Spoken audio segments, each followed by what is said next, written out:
All right, and so, like I said, oh, and so I'll show you here on Blackboard. Right? They're not going to show it because there's nothing in it yet. Okay, so right underneath homework is lecture videos. That's where you'll find the links to the YouTube video that I'll make later in the day after class. Okay, so take advantage of those. It's really helpful. Back to the syllabus. So grades, you can see how the grade scale goes. Tests will be worth 40%. All the homework, 15%. Your recitation, attendance, and quizzes and recitation, 10% of your grade. Attendance and these sheets, these lecture worksheets, 10% of your grade. And then the final 25%, which is a known entity. Tuesday the 5th, Tuesday, December 5th, 7 p.m. Okay, the rest of it you can read. There's learning outcomes, basic fine print on most syllabi. Classroom behavior. Looks like we're going to have a problem with that, I think. Watch out for that classroom behavior. All right, department and university policies. So you're responsible for all that stuff. I'm not going to read it to you. Any questions about the nuts and bolts of the course?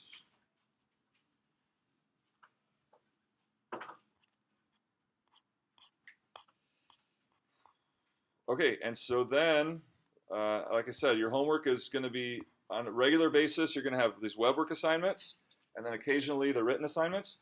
So if you go to homework here, the first post on homework is just, if you've never used web work before, it's kind of just startup information, okay? It's enough to get you going on it, all right? So read through that carefully if you've never used web work before. And then the next post here is your first assignment for August 22nd, next Tuesday. So web work will always be due 8:30 a.m. before the next class, okay? 8:30 a.m. is when the due date will be before the next class. So your number 1, vectors and R3 intro, is due Tuesday at 8:30 a.m. And so there's a link right here to WebWork. You can webwork.asu.edu. If you click on that link, it takes you here. You're going to look for MAT 272, not 271. You'll also see my name there. You want 272. You click on my name there. And when you get to this page, you will just see this first thing. Okay, right there. And actually, I'm gonna post that maybe an hour after class because I don't know exactly how far we're gonna make it today. So that will depend on how far we go.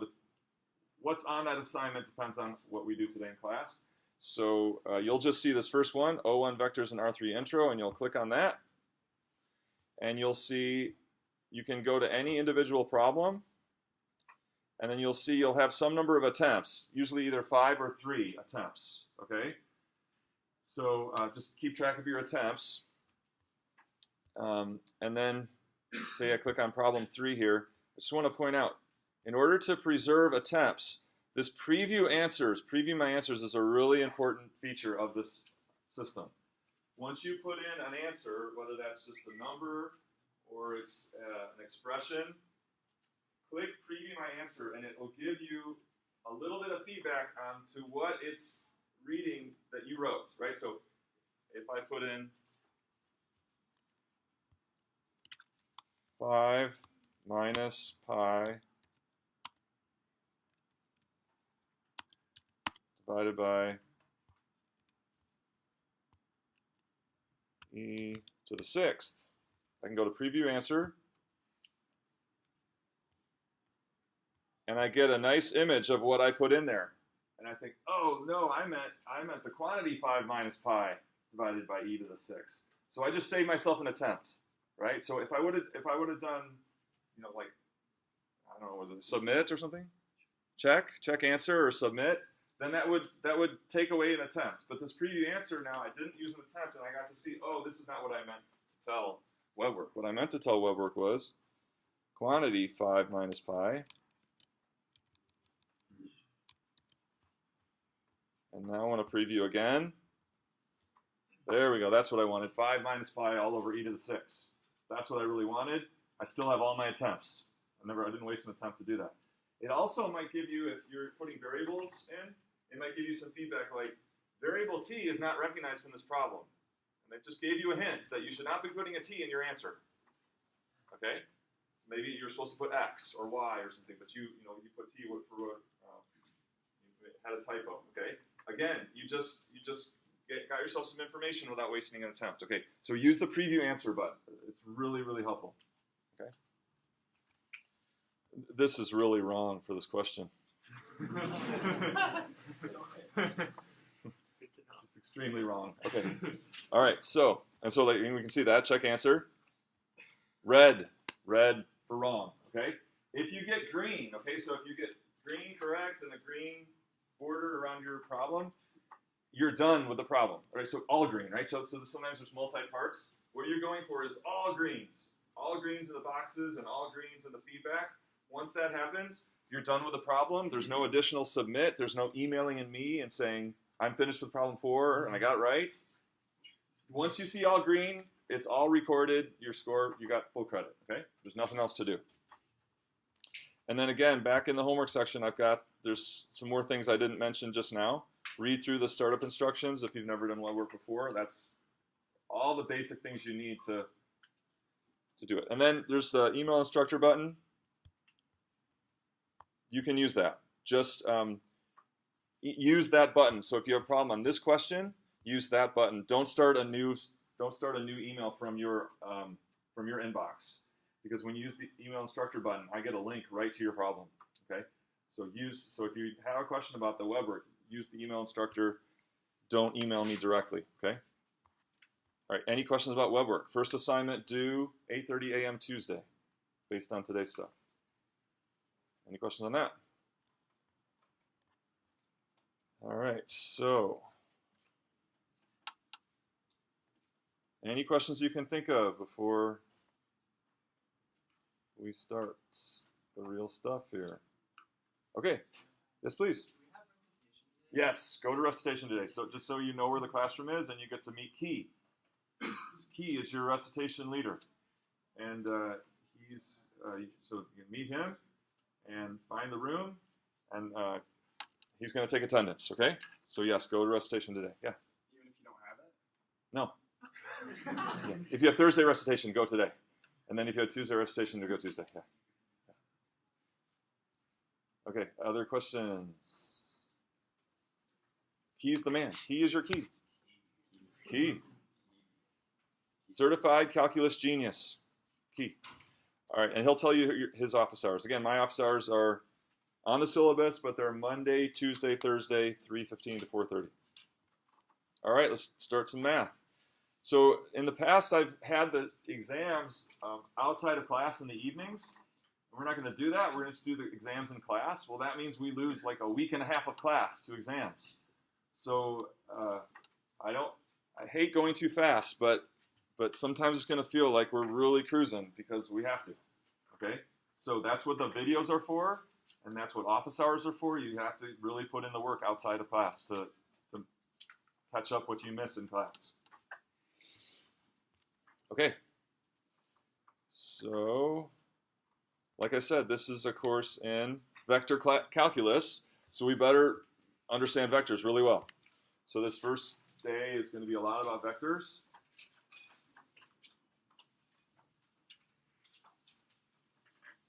Hopefully somewhere in your math or physics career you've had some introduction to vectors, but we're going to kind of pretend that you haven't, but you really need to know vectors well if we're going to understand vector calculus. So here we go. So vectors really is,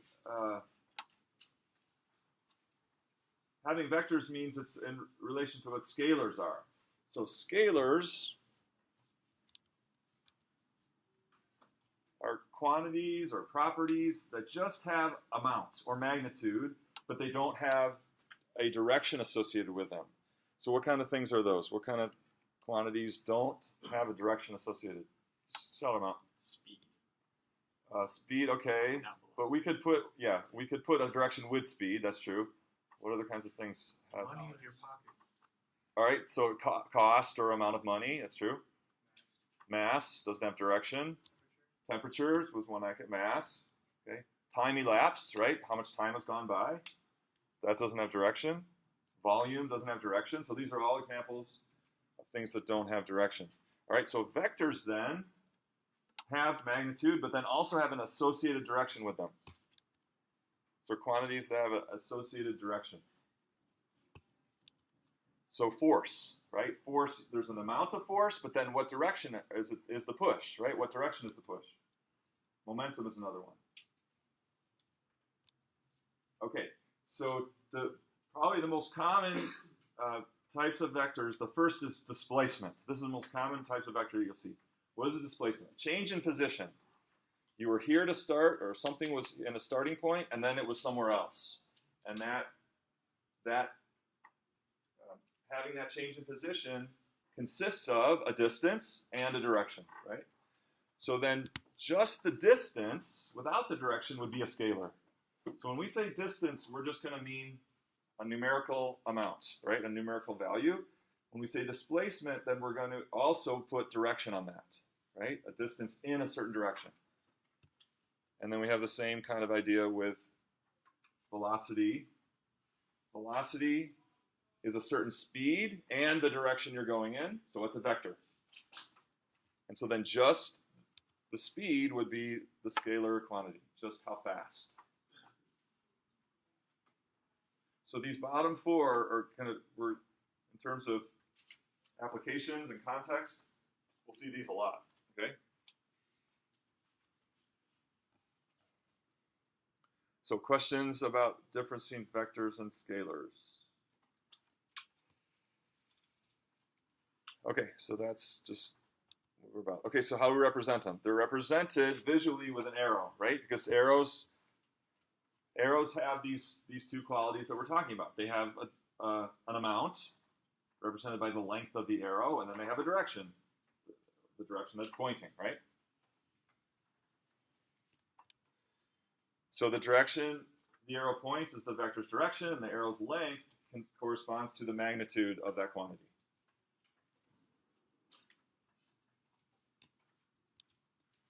Okay? So the arrow showing a vector has a tip and a tail, right? So the tail and the tip.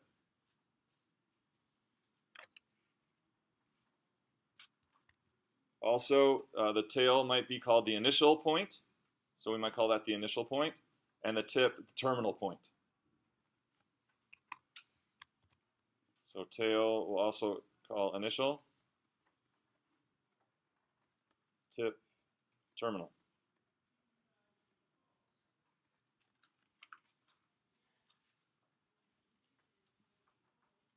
Good so far? Any questions?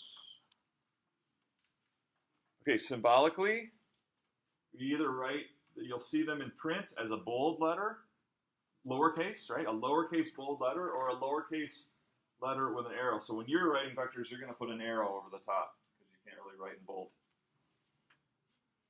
It's a lot easier just to throw an arrow over the top. So lowercase letters, either bold or with an arrow over the top, are representative of a particular vector symbolically. And so that encapsulates by doing bold V or A arrow, you're saying a quantity that has both direction and magnitude, a vector. Okay, we good? Go on. Okay, so here's the thing. Vectors have a specific direction and specific magnitude, but they don't have a distinct location. They're mobile, okay? So here's an example. 5 people move, starting from different places and times, but they all go the exact same distance, heading in the same direction. It's like a marching band, right? Like a marching band. Bunch of people, they're all going the exact same direction, same distance. So here's vector D1, D2, D3, D4, D5, all starting from different points, but going the same distance with the same direction. These are all the exact same displacement. They are not different vectors. They're the same vector. Location doesn't matter. Only direction and magnitude matters. Okay, so we could call these all just D.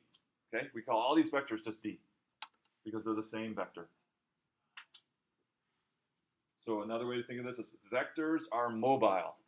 You've got a vector, you can move it around and not change its value. Or not change what it is. As long as you preserve the direction and the magnitude, you can move it anywhere. You can put its, another way to say that is you can put its terminal point anywhere in the plane. Sorry, initial point. You put its initial point anywhere in the plane.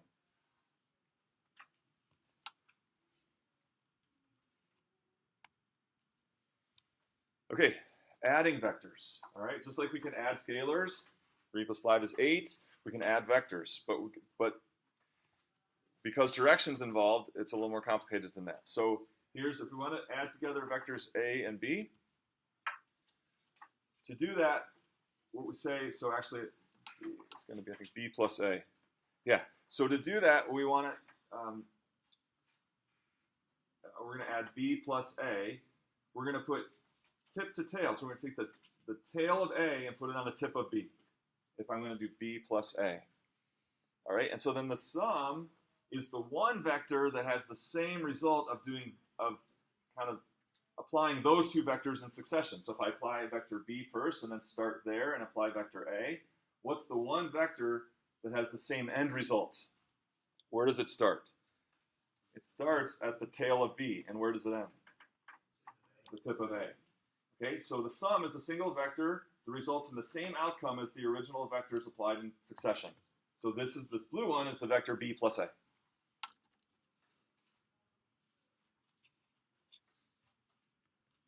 Now, what if we did A plus B? So what if we did A plus B? Then you'd have A first. Notice that's the exact same vector as before. And now we're going to put the tail of B on the tip of A. And so then what do we get? We get A plus B. And what do you notice? Exact same vector, right? Same. It's going to have the same magnitude and the same direction. So just like with scalar quantities, addition is commutative. You can change the order however you want, and you're going to get the same resultant vector in the end, whether you do B plus A or A plus B. Questions on addition? Yeah, and so the way to think about this is, the easiest way is to think about displacement vectors. So if you walk from here to here, and then from here you take a turn and you walk to here, then what's the one trip that has the same overall result? Well, walking from here straight to there. It's kind of like as the crow flies, right? So you can think of a vector addition as this idea of as the crow flies, from your starting point to your ending point. Straight line. And had I walked from my starting point here and then here, it would have been the same overall result as this.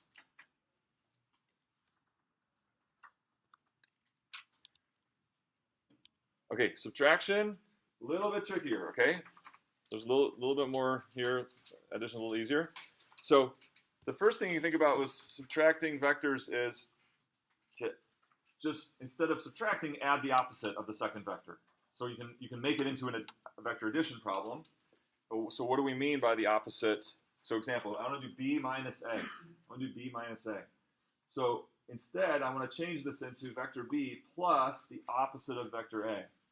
So what do we mean by the opposite of vector A? What about the magnitude? The same. The direction is exactly the 180 degrees or pi radians in the opposite direction. So here's the opposite of A. Okay? So now I'm just going to add. So what I'm going to do, I'm going to take the tail of the opposite of A and put it on the tip of B. So I can make it into an addition problem, and then it's easy. So B plus the opposite of A is this vector. And so then that's the same as B minus A. So now here's where it gets a little more complicated. But when we represent, if I represent that B minus A, we don't usually represent it this way, but rather we represent B minus A by starting with the original vector's tail to tail. Tail to tail. So what would that look like? Here's my vector B. And now I'm going to put the vector A tail to B. So now the difference is what? It's the the difference vector is the difference between the tip of B and the tip of A, right? So it's the difference between that and that. So it's going to be a vector connecting those two. So then we just have the direction right. Does it point up and to the left or down and to the right? Well, we already know that from what we did with the addition, right? So we know it's going to go up and to the left. And so that vector blue, it's like the difference or the differential between the tip of B and the tip of A. So in terms of representation, this is how we represent a difference of two vectors. But it's just really easy to see if you do kind of change it into an addition problem. Okay, but if you're going straight to this, then all we need to do is we can just do a check. How can we turn this triangle now into an addition problem? How can we start starting here? How can we turn it into an addition problem? Is it B plus B minus A equals A, or is it A plus B minus A equals B? Yeah, it's going to be A plus B minus A is going to be the same as B, and so that should be coherent in the diagram. So let's see. So yeah, A and then the tail of B minus A, then the resultant is B, and then that should also be coherent in this equation. If you took A plus B minus A, what would you get? The minus A's would go away, right, and you'd be left with B. So when we represent subtraction of vectors, we're going to represent it this way, with the original vectors tail to tail. So you just complete the triangle, and then you just got to figure out which way does it point. Does it point this way or does it point this way? Well, get this equation to work. So subtraction is there's a little more complexity or a little more going on here. So what I'm trying to tell you is there's kind of different ways to think about it. So you just have to find kind of a scheme in your mind that makes sense, and that will always work when you do examples, okay, with subtraction. Questions on that? Okay, so now vector components. Vector components. So we're going to start throwing these in the plane, put some numbers on it. So vectors can be conveniently expressed by their horizontal and vertical components. So here's a couple vectors, u and v.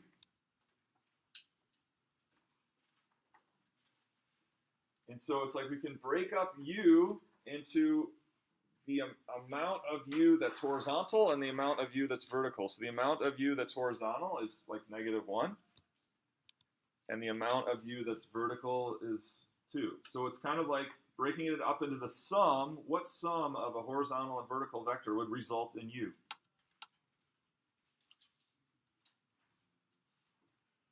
Okay, so we can write then vector u as, notice this is not, that's chevrons, right? So and you're gonna do that in Web work too. Whenever you put a vector in using the component form, use less than. You're going to use less than, and then your horizontal component, comma, vertical component, greater than. And it will understand that as you're putting in the vector components of a vector. So lots of times your answers will be a vector. So if you're going to use this form, you're going to use a less than sign and a greater than sign to make these chevrons, okay? So key question, very key question. So we got a vector, we've got its components. What do those vector components represent? So this -1, what does this value -1 mean relative to the vector u? What's that? Okay, magnitude along the x-axis, okay, that's one way to think of it. Is it a coordinate? Is it -1 as a coordinate? No, right? Where's x equals -1? X equals -1 is over here. So it has nothing to do with a coordinate. There's another offer. Yeah.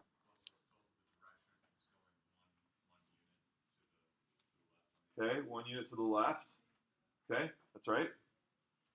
Any other thoughts? Yeah. No, not quite.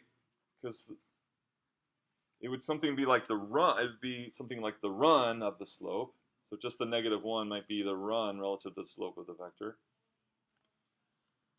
Any other thoughts about what that -1 is? Okay, good. So it's change, all right? So they're amounts of change. They're amounts of change. So from the tail to the tip of vector u, -1 is the amount of change in the x direction. Super important that you always see vector components that way. And then from the tail of u to the tip of u, the amount of change in the y direction is +2. You put those two changes together and you get the vector u. So similarly, vector v, in the x direction, the x component of v, or the amount of change in the horizontal direction associated with vector v, is 4.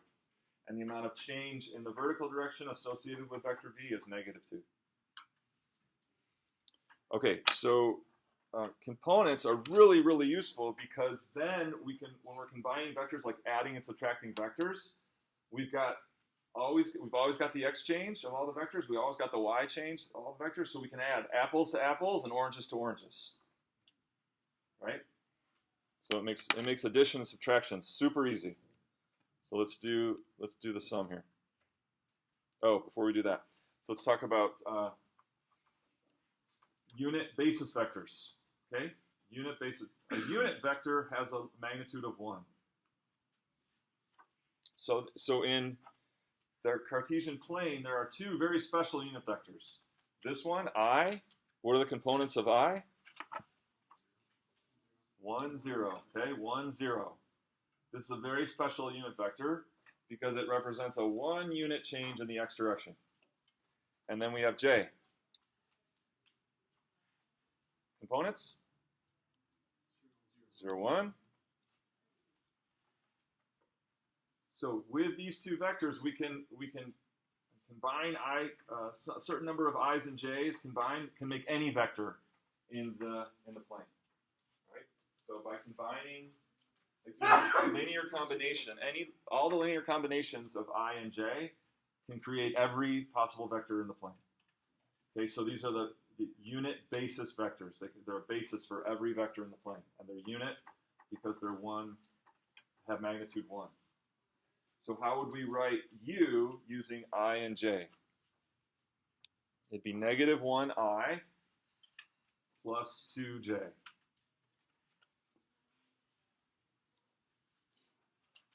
So these are two different ways to express the vector u. You can just write its components, -1, 2, or you'll often see, it's like half the time you'll see it one way, half the time you'll see it the other. You can write -1i plus 2j.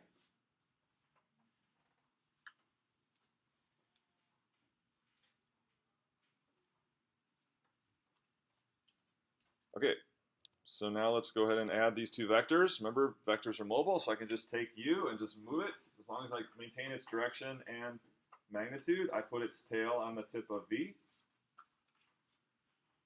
And now I want to come up with this resulting vector of v plus u. So if v changed by 4 in the x direction, but then u changed by -1 in the x direction, the sum will change by how much? So if we just look at x change, we have a change of 3 forward and then 1 back. Or sorry, 4 forward to the right and then 1 back to the left. Resultant x change is 3. And then we went down 2 when we did v, and we went up back 2 when we did u. So change in y? 0. So you simply just can add components. That's what the beauty of vector components is. Apples to apples, horizontal changes, oranges to oranges, vertical changes. 3, 0. So v plus u is the vector 3, 0. A change of 3 to the right and nothing up and down. A change of 3 to the right, no change up and down. Okay, and then we could write that in terms of our unit basis vectors. That'd be 3i. So that's the same as 3 of those 1 unit changes, right? 3 1 unit changes to the right is the vector 3, 0. And I could write 0j or just leave it off.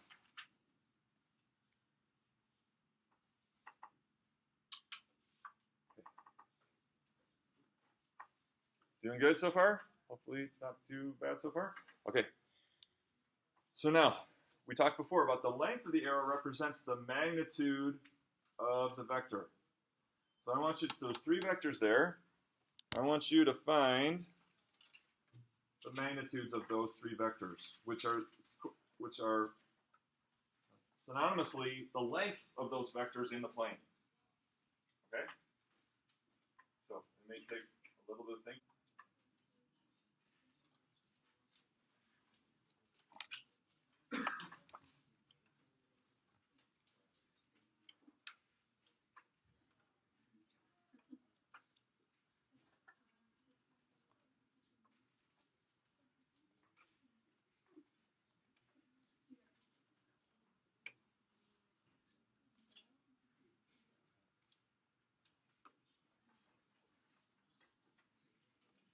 Okay, here's a little hint.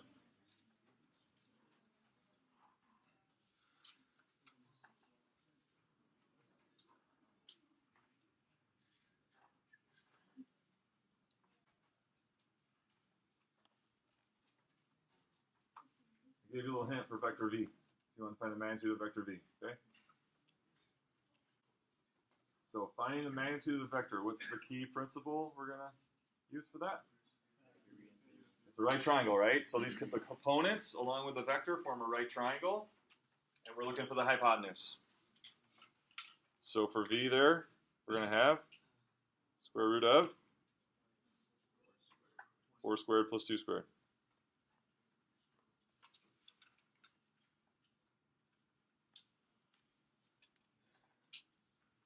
You prefer it fully simplified, square root 20?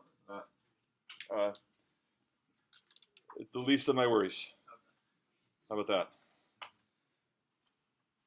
But yes, to be proper, you should simplify that. Pull out your perfect squares. Okay. Any questions on magnitude of a vector? Okay. All right. I'll try this. I want you to find and sketch the vector v minus u, and then find its magnitude.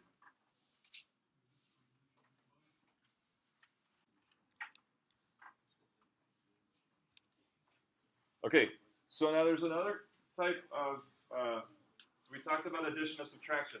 There's also what's called scalar multiplication. We've actually already done scalar multiplication when we took the opposite of a vector. That was like multiplying that vector by -1. So that's an example of scalar multiplication. Here's another example. 1/4 of v. So what would 1/4 of v be? This is back to your notes now. 1/4 of v would be 1/4 of 4 negative 2, which would be 1 negative a half. So what happened to the direction? What happened to the direction? It stays the same. What happened to the magnitude? By 1/4 as much. So it's the same vector, the same direction, 1/4 the magnitude. And so by taking 1/4 of each of the components, you achieve that vector. That's 1/4 of the magnitude in the same direction. Okay, 2u. Same direction that has a magnitude, twice as much.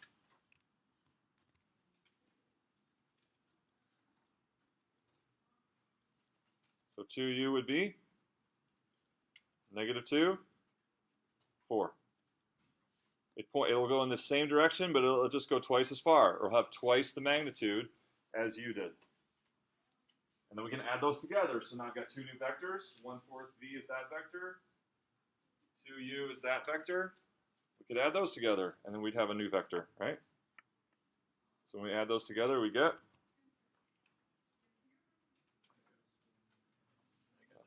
-1 and 3.5. Is that 7/2? So that's the result of, okay, and then in unit basis form, -1i plus 7/2 j. Again, you can't do bold, so you just throw an arrow over those, over the I and the j. But on screens and in books, you'll see there's a bold I and bold J.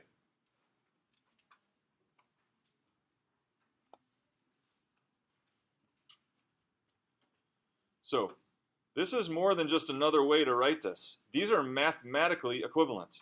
They're mathematically the same thing. Why? Because the vector I is what?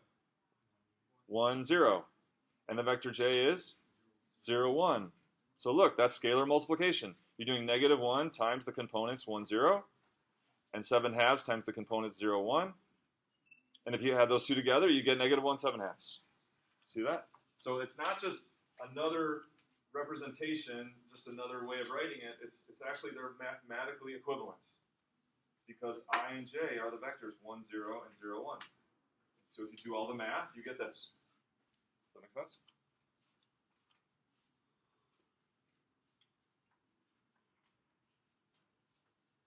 Okay, questions on scalar multiplication, magnitudes, subtraction, any questions? So now we're talking about ways of combining vectors, right? Combining vectors to get new vectors.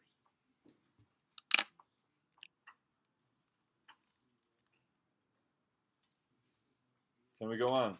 We good? Okay, so we talked about tip and tail. So another way is like initial and terminal points. So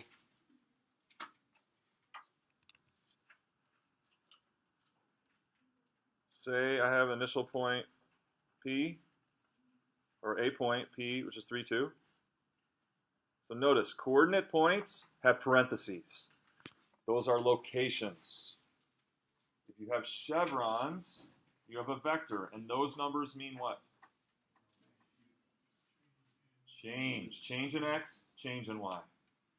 These are locations. This is a particular value of x and a particular value of y gives you a location. A vector with the chevrons gives you a change in x and a change in y. Make sure you got those clear. All right, so we got 3, 2, say, and I don't know, 1, 1.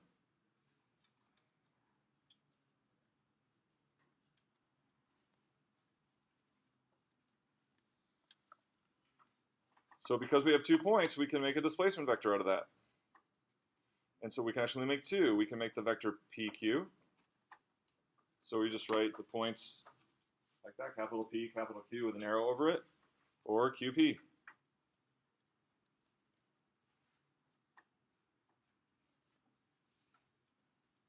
So if the vector PQ, what is going to be the change in x from P to Q and the change in y from P to Q, how are you going to find those components? So my x component of this vector, so PQ is going to look like this. That's my vector PQ. Starts at P, terminates at Q. And what does my x component mean? It means the change in x starting from P to Q. So what is it? And how do you get -2? 1 minus 3. So it's going to be the x-coordinate of the terminal point minus the x-coordinate of the initial point will give you your change in x. 1 minus 3. And your change in y? 1 minus 2. So it's -2, -1. So that's the vector PQ. It has a change in x of -2 and a change in y of -1. Similarly, QP.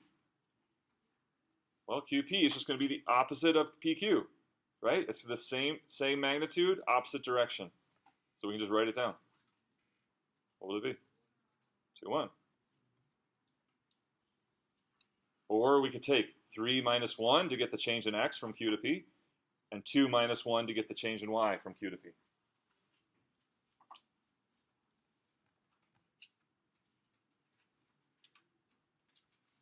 Okay, now suppose I want the unit vector in the direction of QP. So I want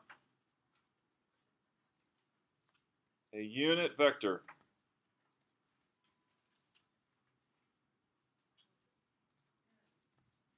in the same direction as QP. So somewhere along here, is a vector of length 1. Say I'm going to call that v, or u for unit, say.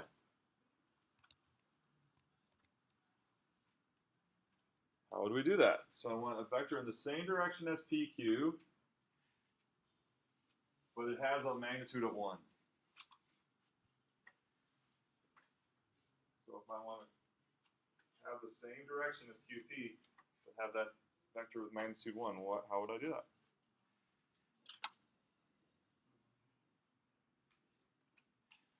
So what's that a matter of? Is that a matter of addition, subtraction, or scalar multiplication? Scalar multiplication. I need to, because scalar multiplication maintains the direction as long as it's positive scalar, it maintains the direction, and changes the magnitude. I want to change that into magnitude 1. So what would I multiply by to get its magnitude to be 1? Yeah. So would you multiply by the new magnitude, which would be 1 by the old magnitude, multiply both the components by that? So I think you got it. So you're if gonna, like the magnitude of PQ is like 2, you multiply everything by half. right. You're gonna say exactly. You're gonna multiply QB by 1 over its magnitude. Right? You're going to take 1, so if the magnitude is 4, you want 1/4 of that. If the magnitude is 100, you want 1/100th of that to get it to be 1. So, what's the magnitude of QP? Square root of 5. So, that vector u is going to be 1 over radical 5, so let's just write it out generally. It's going to be 1 over magnitude of u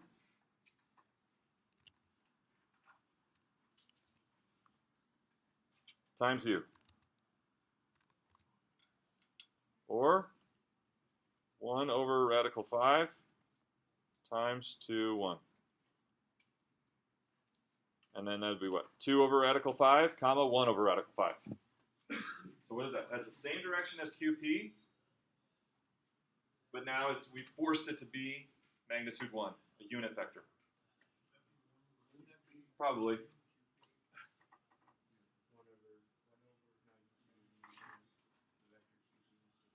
Oh yeah, you, right, sorry, not you.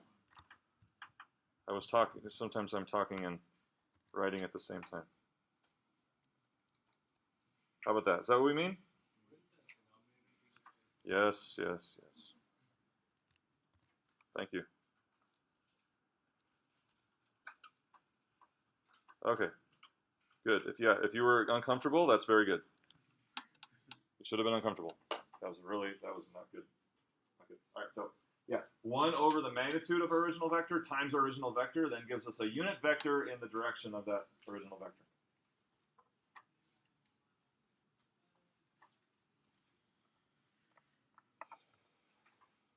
Okay, questions on forming vectors from 2 points, or finding scalar multiplication, or finding unit vectors?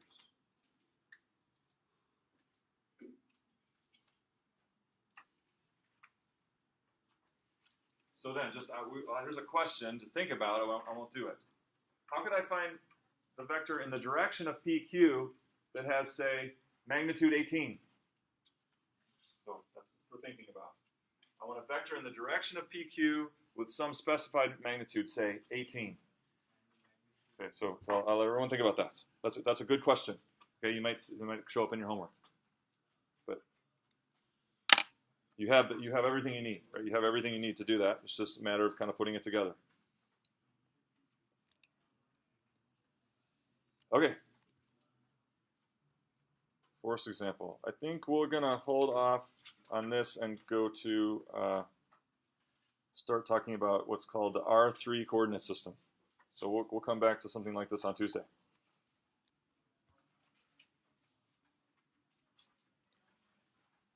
So what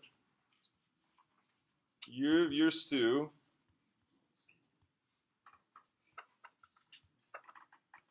in your math career, this is where you've lived. This is the land of Calc 1 and Calc 2 and all the pre-calculus before that.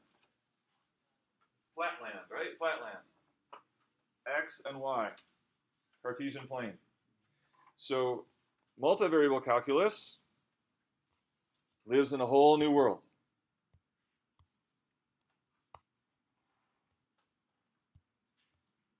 Want to see my kids?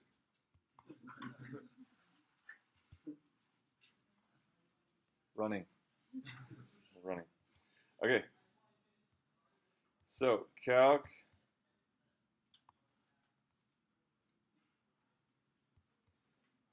3 lives in what we call R3, or the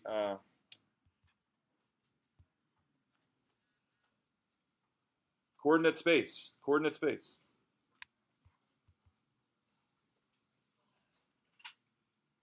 So when you start drawing a coordinate space on your axes, you're going to draw what you see there in green. Okay? You're going to draw this vertical axis straight up and down, and then straight across to the right is another axis, and then on a diagonal, you're going to be drawing down and to the left, the third axis. Okay?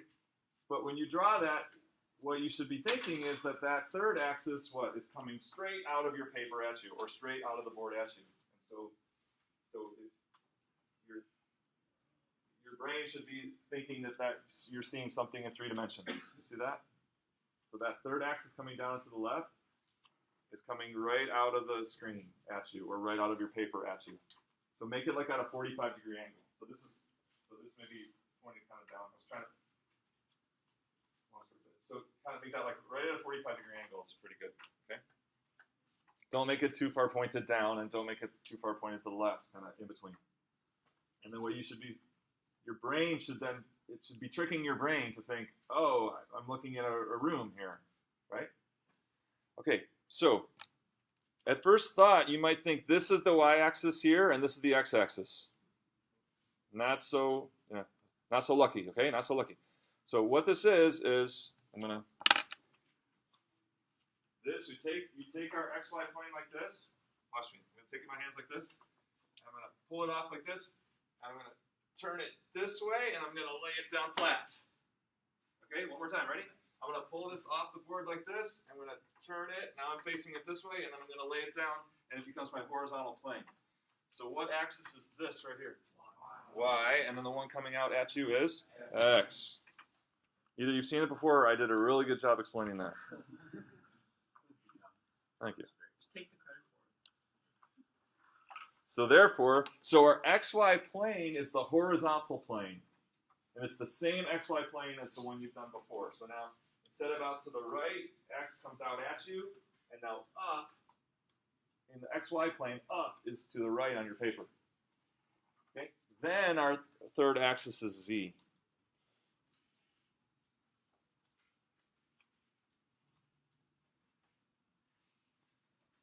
Okay, so why this way? Because when you think about functions, how are functions kind of usually conventionally drawn in the xy plane? Well, y was a function of x. So our launch pad, or our input values, our independent variable was the x-axis. And then given a value of x, a function told us the corresponding dependent variable, y. So we are launching up from this horizontal line, right? We're launching these values from the horizontal line. Depending on where we were on the horizontal line, we get a corresponding value of the dependent. So now, how do functions work here? So functions are z is a function of a pair of values. Your dependent variable is like z, and it depends on 2 quantities, x and y. So our input, our independent variable, or quantity, is actually a point in the plane, a point in our original xy plane. And then given that we have the value of the dependent, it's going to be up or down from there. So this maintains the idea of you're launching from a horizontal vertically to get your dependent. We have the same idea here. You're launching from a horizontal plane, from the xy plane, to get values of the dependent variable z, up or down from there. Okay? So that's why they do it this way. Okay, so if we have the point, say, I don't know, P is 3, 4, 2. How would we sketch the point 3, 4, 2? Well, that's x, y, z.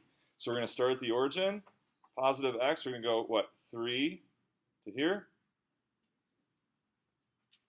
And then from there, we're going to go 4 units in y. But so here's 1, 2, 3. Here's 4. You can see that. Here's 4 in the y, but we're not going to go straight down from there, right? Because going in the positive x direction from here is kind of an angle like this. So when we go over 4, we're going to go 1, 2, 3, maybe right about there. So I'm going to go 3 over, 3 down the x-axis, then 4 in the y direction.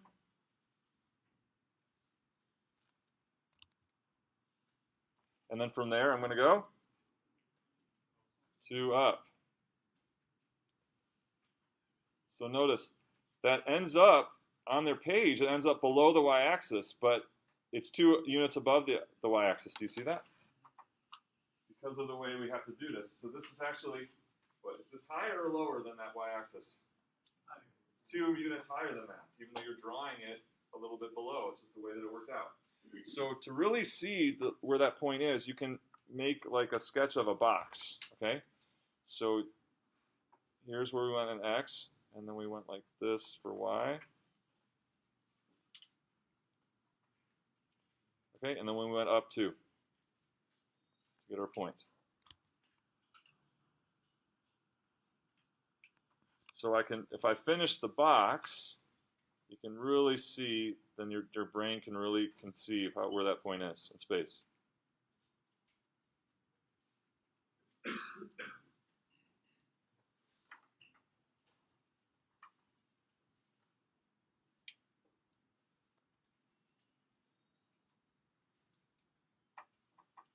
So actually, my 2 here ended up higher.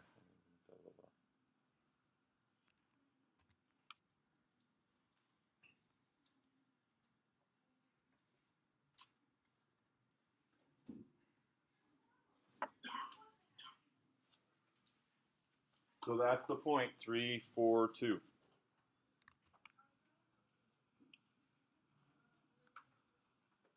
In space.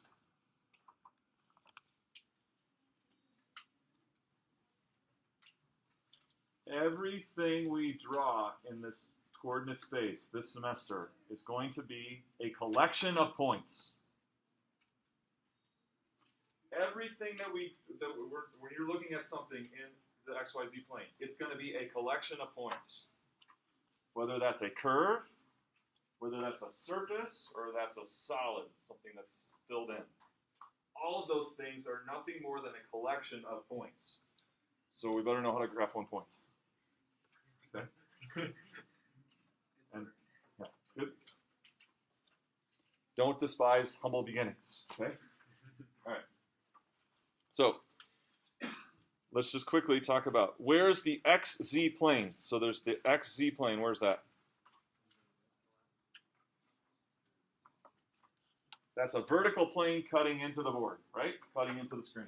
Where's the YZ plane? That is the screen.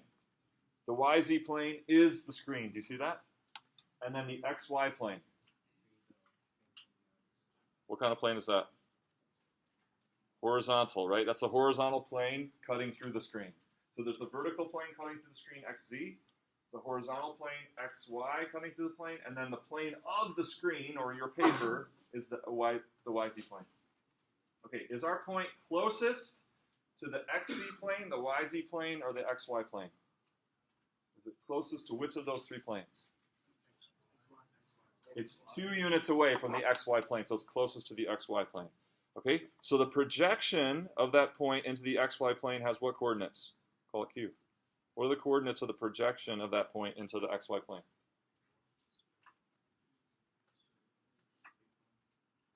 Its X coordinate is still 3. Its Y coordinate is still 4. Z is? Okay, so one more thing for your blue sheet. Projection of the point onto the ZY plane, call it R. And the projection of the point onto the XZ plane, call it W. So what are the coordinates of R, which is the projection of the point onto the YZ plane? What are the coordinates of W, which are the projection of that point onto the XZ. Do you know what I mean by projection? If you shined a light at it, it would be the shadow on that plane, right? So if I shined a light right at point P, where would it leave a shadow? It would leave a shadow at that point right there, point R, on the YZ plane. Same with W if I shine the light this way. What shadow, the shadow that that point would leave on the XZ plane would be at what location? You can work together. This is C. Capital C, 2 points. Points W and R.